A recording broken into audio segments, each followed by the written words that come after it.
In parts of rural South Carolina, you can still find houses listed for under $60,000. Not fixer-uppers in name only.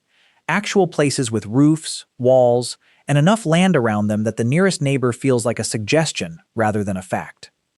Land itself sometimes sells for less than $5,000 an acre. Property taxes in some of these counties sit among the lowest in the country. The cost of living can drop so far below the national average that people who arrive with modest savings or fixed incomes discover they suddenly have room to breathe. That is the promise these 14 towns make. They are not beach resorts.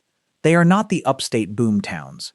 They are the quieter corners where the math of American housing still works in reverse. Homes that would be tear-down candidates elsewhere become starting points. Acreage that would cost a fortune near Charleston or Greenville becomes attainable. Off-grid living here does not require extreme isolation. It requires choosing places that never chased the growth that drove prices everywhere else. We are counting down from 14 to 1. Each place offers its own version of living for almost nothing. Some deliver it through dirt-cheap houses, others through land so affordable you can buy enough to disappear. A few combine both. The further we go, the more the numbers stop looking like outliers and start looking like a pattern. Number 14 is Wagener. This Aiken County town sits inland from the Savannah River corridor, far enough from the Augusta Metro pull that prices never fully caught up.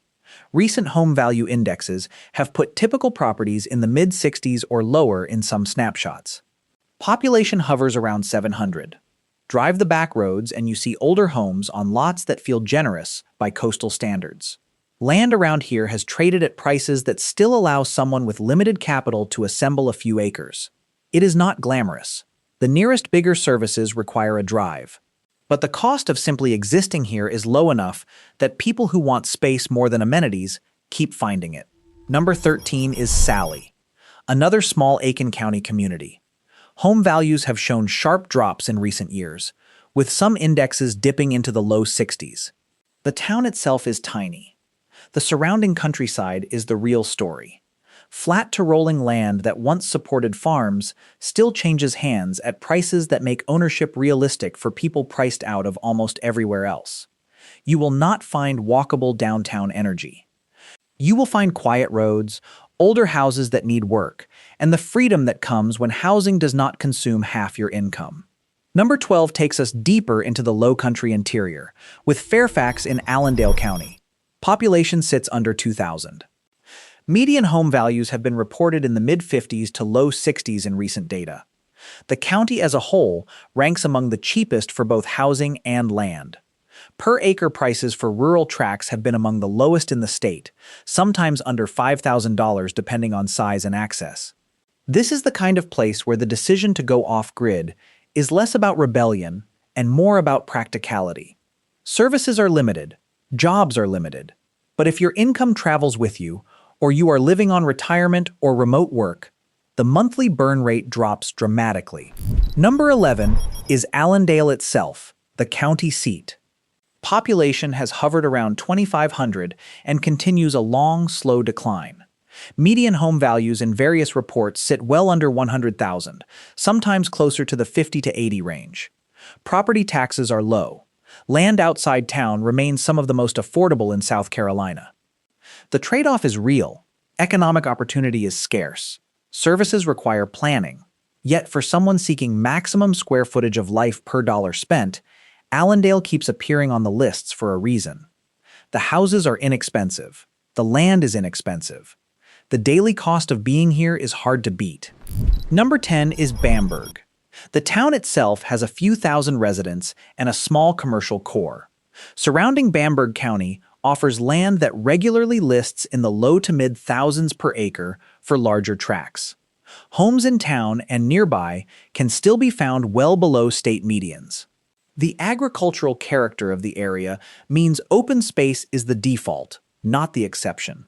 People looking for room to garden, keep animals, or simply put distance between themselves and the next driveway find it here without the premium that attaches to more scenic or better located rural counties. Number 9 moves north into the PD with Lake City. Population around 6,000. Median home values have sat in ranges that keep it competitive with the cheapest places in the state. It sits far enough from the Myrtle Beach pull that coastal pricing has not fully arrived. The surrounding countryside still offers land and older homes at prices that feel disconnected from national headlines. It is not pure wilderness, but the cost structure supports a quieter, lower-pressure version of life. Number 8 is Dillon. Population roughly 6,000. Home values have been reported in the 100,000 range or lower in various recent snapshots, with rents that sit far below national averages. Dillon County as a whole consistently ranks near the top of affordability lists for South Carolina. The town has a small downtown and the practical services that come with being a county seat of sorts. For off-grid-minded buyers, the surrounding rural parcels remain accessible. The numbers work. The question is whether the lifestyle matches what you need day to day. Number 7 is Bennettsville in Marlborough County. Population around 7,000, and continuing a gradual decline. Median home values have been reported in the 80 to 100,000 range in multiple sources, with some owner-occupied figures even lower. Cost of living indexes place it well below the national average. Property taxes are low. The town has history and a defined center, yet the surrounding countryside still feels sparsely settled. People who want a house they can own free and clear, or land they can develop slowly, keep finding deals here that would be unthinkable closer to the coast or the upstate growth corridors. Number 6 is Marion, nearby to Dillon and sharing much of the same cost structure. Homes and rents sit among the lowest in the state. The county offers rural character and land that has not been pulled into higher-priced markets. It is close enough to the coast for day trips, yet far enough that everyday living costs remain grounded. For someone building an off-grid setup, or simply seeking the lowest possible housing burden, Marion keeps making the lists. Number 5 is Kingstree in Williamsburg County. Population around 3,000. Home values vary by source, but frequently sit well below state medians, with some reports in the 100 to 150 range and sales activity that still produces bargains. The surrounding county has long been one of the more affordable for both housing and land. The town has a historic core and the practical advantages of being a county seat. Outside the immediate town limits, the landscape opens up. Land prices remain approachable for buyers who want more than a suburban lot. Number 4 is Union. Population around 8,000. Median home values have been reported in the 100 to 140,000 range in recent data. It sits in the Piedmont, closer to the upstate than the coastal plain towns, yet still far enough from Greenville and Spartanburg growth that prices have stayed restrained. The surrounding county offers rural parcels and older homes that continue to trade at levels that support ownership on modest means. Manufacturing and other employers provide some local economic base, which is more than some of the deeper rural counties can claim. Number 3 is Chester, another Piedmont town that consistently appears on affordability rankings. Home values have sat well below state averages. The cost of living index is low. The surrounding countryside still offers land and space. Chester has enough of a town center to feel like a place rather than just a crossroads. Yet it has not experienced the price surge that hit communities closer to Charlotte or Greenville. For buyers who want both a community and the ability to step outside it into quieter acreage, Chester remains viable. Number 2 is the cluster of opportunities in the deepest, least expensive counties. Places like the rural stretches around Allendale, Bamberg, and neighboring Hampton County towns. Here the combination of extremely low home prices and some of the cheapest land per acre in the state creates the purest version of the title's promise. Tracts measured in tens or hundreds of acres still change hands at prices that would buy a modest condo in many American metros. Homes in the small towns themselves can be found for figures that look like down payments elsewhere. The trade-off is isolation, limited services, and economic stagnation. For people who have already decided that independence and low overhead matter more than convenience, these counties deliver the closest thing South Carolina offers to living for almost nothing.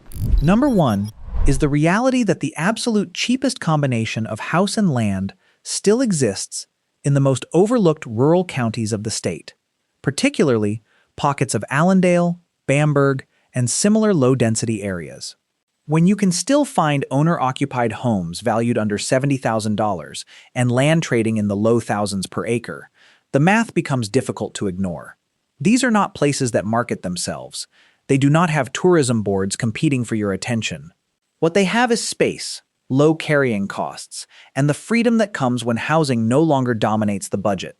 Off-grid living here is less a statement and more a logical response to the numbers.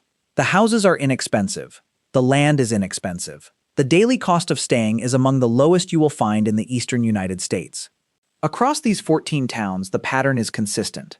The further you move from the coast and the major growth corridors, the more the price of simply existing drops.